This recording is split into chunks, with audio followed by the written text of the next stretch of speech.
So yeah, before we jump into ENA Dream Barbecue, I want to react to the entire lore of ENA by Mr. Wildcard. Nice weather. What conspiracies are we cooking on the menu today?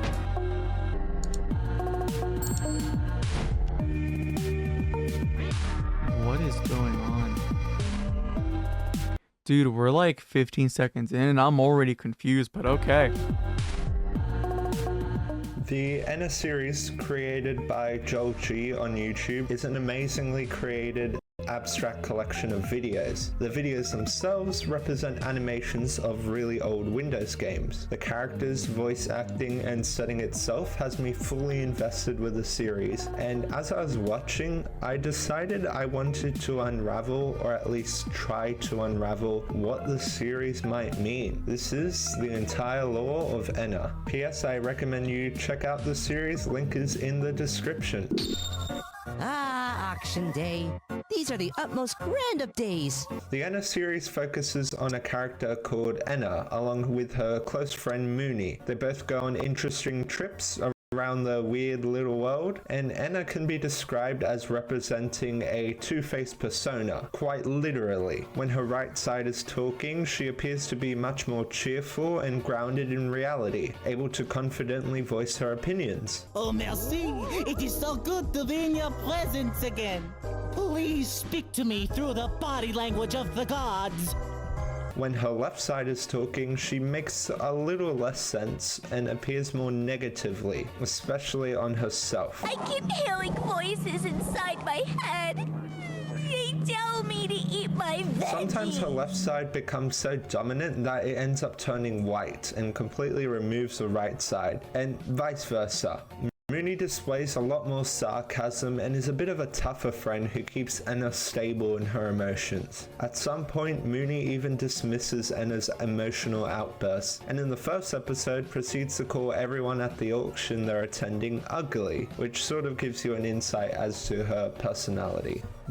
Dude, okay, that is so much to take in 2 minutes. It doesn't feel like it, but as someone who was like jumping into this, that was a lot. Okay, so ENA, I don't know how to say the name. I'm gonna say it's just ENA, is someone who has two personalities. I can best describe it as being active at the same time, but it's like one is more dominant over the other, but they're both experienced. I don't know. It's so, maybe I'm just stupid, but I am a little bit confused, but we'll keep watching. First episode, Auction Day, has Mooney and ENA attending an auction. They look for a spot and speculate on the potential item about to be displayed.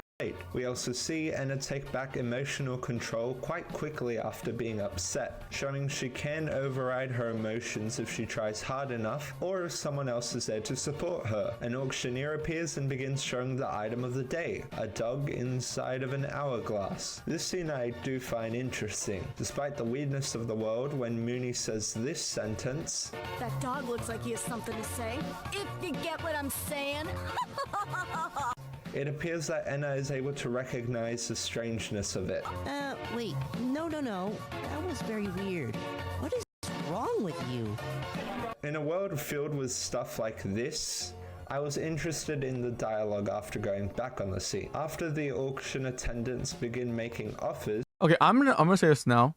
I love this art style. I don't even know if you can call it like an art style, more so as just like a theme overall, just like an abstract theme. I love this, dude. This is so cool. They are destroyed by what are called rain rocks falling from the sky. ENA then violently throws up on the ground, causing the dog presented at the auction to appear. Seemingly manifesting the object they wanted in the first place, the episode ends. In a shorter video highlighting the character design of ENA, we see a simple description that tells us the inspiration of her design. The first inspiration being a painting called Before a Mirror by Pablo Picasso, which highlights a character with two faces looking into a mirror, with the opposite side only having one face. Interesting. Given the characters we find in the maze that ENA enters, being completely strange. What constitutes someone being up to community standards? I have absolutely no idea. Either way, ENA regains control of her emotions and is allowed in after telling the gatekeeper she needs to see her friend Mooney. Now for a hidden detail, there's a character called Mercy who ENA encounters while visiting the maze area. ENA interacts with Mercy with recognition, meaning they do know each other to some extent. See, it is so good to be in your presence again. In the translation, we can see that Mercy's visible character actions do not match with what she's saying. This is in fact a false translation, and if we get the actual translation, Mercy's tone is that of recognition. Wait, ENA, where are you going? I'm supposed to be here. Get out of here before I kick your ass. Wait, you stuffy... Oh, what, you stuffy fuck? Just run away and don't accept worry, anything. then aggression, and then finally a warning Don't not to accept accept anything anything from from people. anyone. I should note that ENA in Mercy's dialogue is in fact pronounced as ENA. Odds. Mooney throughout the series pronounces ENA's name incorrectly. Hey, Ina. Wow, look at the crowd today, Ina. But considering how another character pronounces her name this way as well, oh, so it's consider ENA? this is a canon pronunciation. ENA goes into a private mirror room where she is scolded by a Rubik's Cube creature with a face demanding its privacy. ENA meets up with a character by the name of Robert. Okay, can I also just say this too? I like, okay, I didn't notice this at first, but I love the way everything is like animated. Robert Sorry, I'm like a jumps sucker out for that a type of UFO like and stuff. warns ENA to be And I careful, just noticed as that. even though Mooney is located behind him, an untrained mind like hers means ENA could end up dying if she tries to go through the maze. The actual translation, however, is Robert telling ENA to forget about her. Oh, young miss, what are you doing here? Please forget about your friends. The things happening in these corridors are too shameful for words. My only hope is that you leave this place before being polluted by our sins. What the fuck is going on? Two characters warning ENA about the dangers ahead are very interesting ideas, especially when one of the characters is able to recognize who ENA is. Who is Mercy, and why isn't ENA able to acknowledge both the proper translations? A purple hand beckons ENA into an eye, which leads to Mooney's room. ENA then completely freaks out after Mooney says something that doesn't make sense. It looks like the fisherman became the fish. In this design, we see that the positive side has mostly taken over. This form of ENA is called Drunk ENA, according to the credits. I was a bit shocked as ENA began describing how nothing in the world makes sense. Can't you say anything that makes sense? Identifying how the audience must feel looking at the world. Wait, okay, wait. So you have ENA, right? Sorry, I'm bringing this down again for myself. I'm like starting to lose track here. So we have ENA with two different personalities, being we'll just say sad and happy ENA, right? If sad ENA takes dominance over the other, ENA becomes, we'll say, depressed. But if happy takes over the dominance instead, it becomes drunk. It's like they feel like drunk and depressed are two very like vastly opposite things. It doesn't make sense, but also I feel like in the context of this stuff, I feel like it does, you know? I don't know, maybe I'm just... They then have an interesting it's interaction so weird, but it's once so ENA cool at the same returns time. back to normal and reveals her gift that she brought, which is apparently Mooney. The drunk version is a representation of both of them, one side grounded in reality and the other side being very cynical.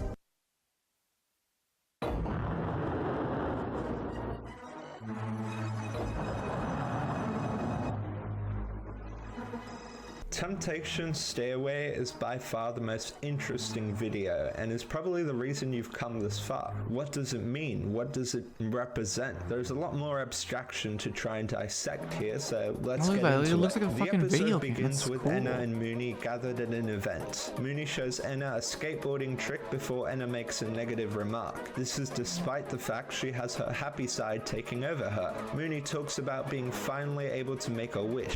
In case you didn't know, ENA and Mooney both intend to make it to the Great Ruinous, who will grant the wish of anyone who visits it. Mooney then makes an interesting bet with ENA. We'll make a bet. Whoever reaches the top of the Great Runas and makes their wish first has to pay the debts of the loser. Whoever makes it to the top of the Great Ruinous first and makes a wish has to pay the debts of the loser. This doesn't make any sense to me, considering that reaching the top first is more of a challenge than reaching it second. Why would the winner have to pay the debts of the loser? I don't know if maybe making a wish has some sort of consequence, or maybe it's so that the loser doesn't feel bad. At this point, it's just all speculation. Then a giant machine arrives and is what I assume to be the gateway to the Great Ruinous, or is actually the Great Ruinous itself.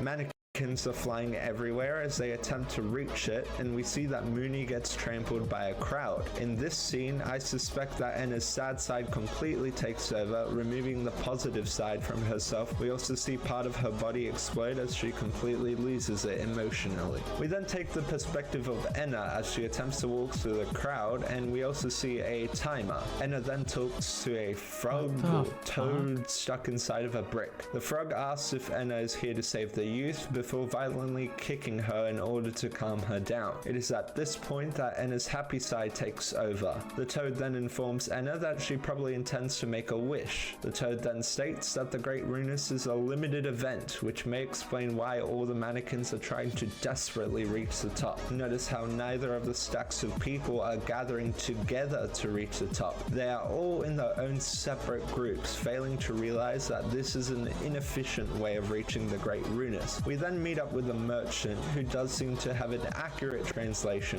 at least according to the wiki page. He is a strange figure who gives ENA a turon, seemingly for free and at no cost. This is going to sound a bit far-fetched, but the turon is a snack served through the months of December and January for Three Kings Day. Considering the religious significance of the day and the fact that the Great Ruinous holds the interests of many people hoping to make a wish, this is a very bizarre connection in the context of the animation. Oh yeah, the scene of this dance sequence follows the same choreography of the music video Once in a Lifetime by Talking Heads. Wait, what? I'm truly stumped as to what this means. Maybe it doesn't mean anything, and maybe my analysis for the past few minutes have been baseless assumptions for a completely abstract work. At this point, I really don't know. The Great Ruinous then gets sucked into a person once the timer runs out, and so does ENA. We see a bunch of mannequins pile up limp on top of each other, and we then see a person with a hole in their face before seeing stairs scattered all across the sky, seemingly lost in a void floating endlessly. The scene in which a character by the name of Ulysses gave me the most information out of the entire series. We see Ulysses display strange behavior where he constantly appears to shift personality. The celebration is over, but it seems your greedy soul brought you here. Bro, Spamton head ass, what the hell? Ulysses is the same name as the title of a novel by James Joyce. In case you didn't know, Ulysses is a novel in which the writing style changes in every single chapter, hence the relation to the character's name, who does similar things with his dialogue. Okay, being real for a second, that sounds really fucking cool. That sounds like a really cool book to read. I would love to read that. I wonder, in making ENA, like the videos themselves, I wonder if what they did was make a game instead. Like, they made a game first, and all the events of an episode take place in the game, because that's the only real way I can like explain like okay, on like an editing level, how they're able to do all of this stuff, right? Like, it's all in a game that they designed, and they're just doing like their own series with it. That is fucking cool, man. That's so sick. Ulysses explains that if there's the case, that's awesome. For the but I don't know. I mean, we're gonna jump into Dream Barbecue in a little bit. Anna then proceeds to ask this: Must I assume there is no escape from these lands until that door opens? Well, how much longer until the next celebration? Why this sentence? Why the what? word escape. This interpretation is left widely to the viewer, but we know from the previous video and how the characters warn ENA to escape may have something to do with it. Perhaps the figures shown are actually trying to escape the land. When ENA asks this question, Well, how much longer until the next celebration? Ulysses glitches out, causing a short sentence of binary code to be displayed in the subtitles, translating to 10,000. This is just Ulysses informing ENA that the Great Runus will be open in 10,000 years. At one point, part of Ulysses' body transforms into the painting Inferno by Pieter Huys. This painting, upon closer inspection, is a depiction of people being tormented in hell, and is present when he tells ENA that she will fail. Ulysses also talks about how desires are never fully quenched, perhaps indicating that anyone who makes a wish is never truly satisfied. I'm not saying there is a significant connection, but perhaps there was an intent with the work of people suffering. Their interaction left me with more questions than answers, however. Does ENA know she's trapped? Is ENA perhaps slowly beginning to understand that nothing in her world makes sense? What is ENA's wish? As ENA falls into the holy code, we hear the words punishment is imminent. We then see ENA fall through a large landscape filled with hourglasses. ENA makes her way towards a building, showing a figure reaching out to the sky. The building is filled with flowers containing faces and dogs flying everywhere, and a tank spinning around in circles. Upon interacting with the tank, we see another character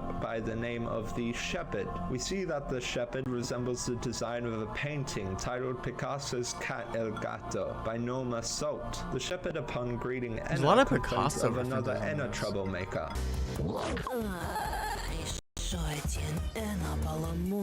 Does this mean that an ENA in this world is a type of creature? Now, there's a project that creator Joel G is working on called ENA Dream Barbecue. The game is set to release as an interactive game. Now, through the trailer itself, we see an entirely different version of ENA. I won't go in depth as to the imagery on here, as I want to maintain focus on the main video series, but in one of the teasers called ENA's New Voices, we see an ENA with the voice of ENA Salesperson and ENA Meanie. In a YouTube comment by Nola Klopp, the voice actor for ENA Meanie, she writes, "It's been really heartwarming to see the excitement for our salesperson slash meanie version of ENA. So perhaps ENA is considered a species of some sorts within the strange world, and there are multiple instances of her sharing different emotions."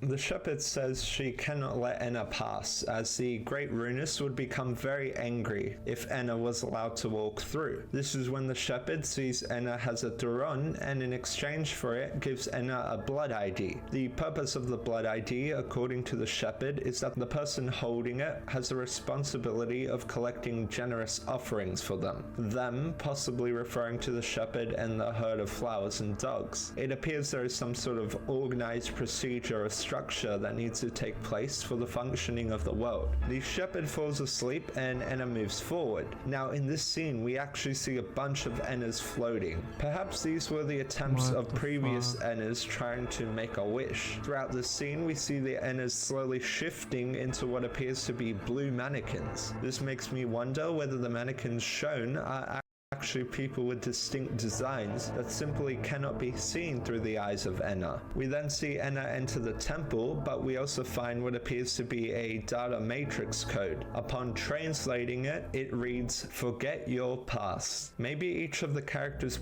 present lived completely different lives, or maybe they need to forget their past if they want to meet with the Great Runus. We then see a bunch of mannequins appearing to stamp their fist in.